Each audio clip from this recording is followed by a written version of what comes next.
जानती है कि आतंकियों का ठिकाना पाकिस्तान है और इसीलिए अमेरिका के राष्ट्रपति जो बाइडेन ने कहा था कि पाकिस्तान सबसे खतरनाक मुल्क है।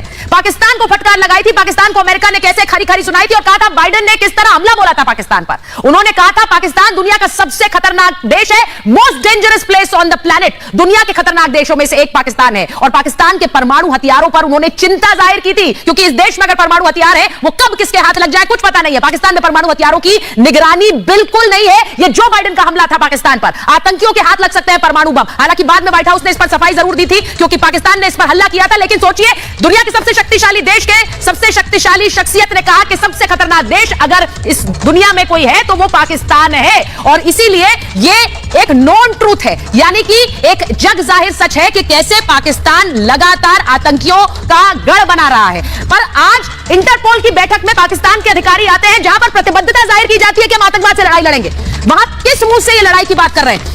हमारे साथ बीजेपी के राष्ट्रीय प्रवक्ता प्रेम शुक्ला जी जुड़ रहे हैं, major general G D Bakshi sir हमारे साथ जुड़ रहे हैं, हमारे साथ जुड़ रहे हैं ह्यूमन राइट्स एक्टिविस्ट सीधे यूके से आरिफ अजाकिया जी, हमारे साथ आरजू काजमी जुड़ रही है, पत्रकार हैं, इस्लामाबाद से जुड़ रही हैं, हामिद खान साहब स्ट्रेटेजिक अफेयर्स एक्सपर्ट हैं, जुड़ रहे हैं हमारे साथ, और साथ ही अजीम भट्ट जी लाहौर से जुड़ रहे हैं हमारे साथ। बहुत बहुत स्वागत है महाभारत में आप सभी का। मैं शुरुआत आपसे करना चाहती हूँ आरजू जी, मुझे लगता है अगर मैं आपसे भी पूछ लूं कि कहां रहते हैं दाऊद इब्राहिम, कहां रहता है, तो शायद आप भी बता देंगी, लेकिन आपके FIA के DG साहब बगले झांक रहे थे, उन्हें पता नहीं है कि दाऊद कहां है। देखिए, मेरा ख्याल है कि हिंदुस्तान और पाकिस्तान को आपस में किसी किस्म का पहले एग्रीमेंट कर लेना चाहिए बातचीत के जरिए कि अगर कोई किसी के ऊपर कोई दावा करे कि वहां पर कोई ऐसा टेररिस्ट या कोई भी इस किस्म का इंसान रहता है और हमें वो चाहिए अपनी कंट्री में, तो वो दिया जाए। मेरा नहीं ख्याल कि पाकिस्तान को, अगर वो पाकिस्तान में रह रहा है दाऊद इब्राहिम, तो उसे किसी किस्म का शेल्टर देना चाहिए या बचाना चाहिए। ये और बात है कि हमारे लिए तो जाहिर है वो रिश्तेदार हैं, जावेद मियादाद के भी रिश्तेदार हैं जो हमारे क्रिकेटर हैं, तो ये कहना कि हमें मालूम ही नहीं कि वो कहाँ है, इस बात से तो पाकिस्तान को इनकार नहीं करना चाहिए। लेकिन जैसा मैं कह रही हूँ कि आपस में कोई एग्रीमेंट होना चाहिए। एक मिनट, जावेद मियादाद के रिश्तेदार हैं आपके लिए, लेकिन दाऊद इब्राहिम की एक आतंकी वाली पहचान है, क्या आप ये नहीं जानती हैं? क्या आप ये नहीं जानती that he is a wanted terrorist in India?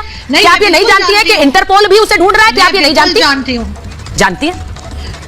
नहीं सुचारिता, मैं यही कह रही हूँ कि जावेद मियादाद के वो रिलेटिव हैं, तो इस वजह से पाकिस्तान इनकार नहीं कर सकता कि वो कहां पर है, कहां छुपा हुआ है। इस बात से हम इनकार नहीं कर सकते कि हमें नहीं मालूम, डेफिनेटली हमें पता होगा। लेकिन जाहिर है अगर पाकिस्तान नहीं बता रहा और नहीं देना चाह रहा तो ये गलत है और कोई एग्रीमेंट होना चाहिए जिसके जरिए इस तरह के लोगों को हैंड ओवर किया जा सके। आप ये कह रही हैं कि पाकिस्तान नहीं देना चाह रहा। मुझे लगता है जीडी बख्शी सर, प्रेम शुक्ला जी मैं आपके पास आऊं उससे पहले एक बार मेजर जनरल जीडी बख्शी के पास जा रही हूं। जीडी बख्शी सर, अगर नहीं देना चाह रहा है, मुझे लगता है ये शब्द सही इस्तेमाल किया आरजू ने, पाकिस्तान नहीं देना चाह रहा है या फिर दे भी नहीं सकता है क्योंकि गिरवी हो चुके हैं आतंकियों के। जीडी बख्शी सर, देखिए, मैं कहना यह चाहता हूं कि पाकिस्तान में दबदबा है पाकिस्तान की फौज का, पाकिस्तान की ISI का, पाकिस्तान की और कोई इंस्टीट्यूशन शामिल जो उनके डायरेक्टर जनरल हैं फेडरल इन्वेस्टिगेशन एजेंसी FIA के, वो पाकिस्तान की डीप स्टेट, पाकिस्तान के मिलिट्री इंटेलिजेंस कॉम्प्लेक्स की वो बरखिलाफी नहीं कर सकते। उनकी स्टेटेड पॉलिसी है कि वो जो है टेरर को as a tool of state policy इस्तेमाल करते आए हैं। पिछले 30 साल तो इसमें लगातार हो ही गए। ठीक है साहब, कोई भी दुनिया भर में कहीं टेररिस्ट इंसिडेंट हो, उस वारदात के तार कहीं ना कहीं आपको पाकिस्तान से जुड़े, AFPAC रीजन से जुड़े हुए मिलेंगे। ठीक है, और जब आपकी स्टेट पॉलिसी हो कि आप टेरर का एक्सपोर्ट आपकी नेशनल एम्स और ऑब्जेक्टिव्स को फर्दर करता है, तो फिर वो FIA के तो साहब नाटक ही करेंगे। हैरत की बात यह है कि FIA के ही कुछ साल पहले, आपको याद होगा, FIA के ही चीफ ने कहा था, माना था, हाँ साहब हम गिल्टी हैं, हाँ साहब 26/11 में हमारे पाकिस्तानियों का हाथ था।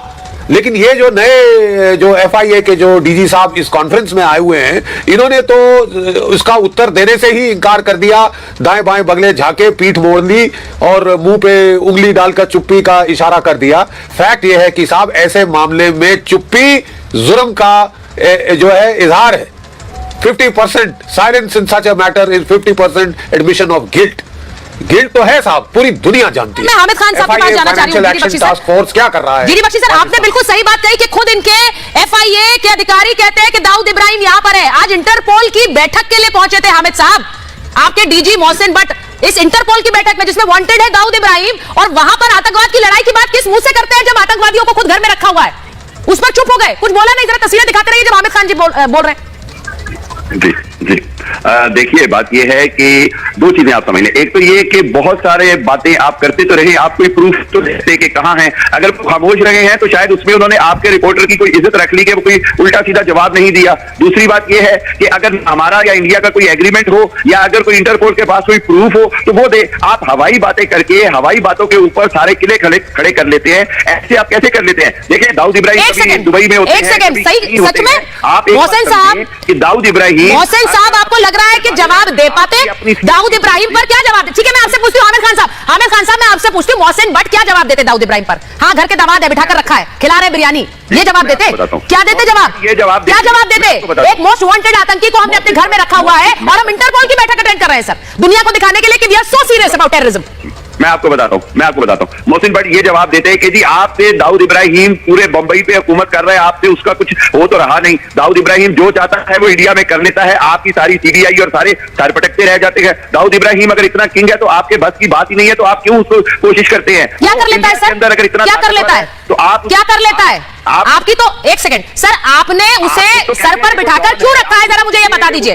पाकिस्तान को क्या गेन हो रहा है उसे सर पर बिठाकर रखने से? आपके पास, क्योंकि आपकी इकोनॉमी उसी पर चल रही है सर, टेररिज्म की इकोनॉमी आप पर चल रही है। क्यों बिठाकर रखा आपने सर एक आतंकी को? इकोनॉमी की फिक्र ना करें आप, हमारी इकोनॉमी की फिक्र ना करें। आपने जिस पे बात की मैं उस मुद्दे की जवाब दे रहा हूं कि दाऊद इब्राहिम जो अंडरवर्ल्ड का अभी भी आपके मुंबई में और बाकी जगह पे किंग है, तो आपका तो